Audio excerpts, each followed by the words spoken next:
If the Canadian government came out next week and said, look, we've got to adopt a wartime economy, we've got to adopt austerity measures, some tax increases in order to start building weapons and ammunition and such things, I think most Canadians would get it at this point. The United States is no longer a reliable partner for NATO. They are turned into a Russian vassal state basically overnight.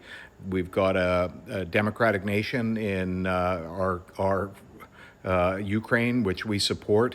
We've got all of our NATO fellow NATO members, which are under the threat of Russia. We've already seen Russia doing all these aggressive acts like cutting underwater cables and such things.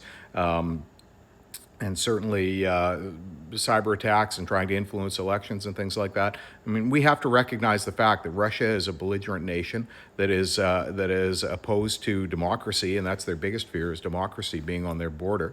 They want to maintain their oligarchy, and we're in a situation where we may very well be forced to fulfill our NATO obligations within the next few years because Russia isn't going away just yet, although their economy certainly is on the verge of collapse. But I think most Canadians would get it if the government of Canada came out and said, look, this is what we've got to do. We've got to adopt some austerity measures. There's going to be some tax increases. There's going to be some things that we have to cut. Most Canadians already would get it. Of course, there's always going to be people who dissent, and there's going to be traitors. Let's be honest, conservatives who would likely oppose it, but most Canadians get it and would recognize that this is a time where we have to do extraordinary steps in order to preserve democracy and to preserve the freedoms that we enjoy in the Western world.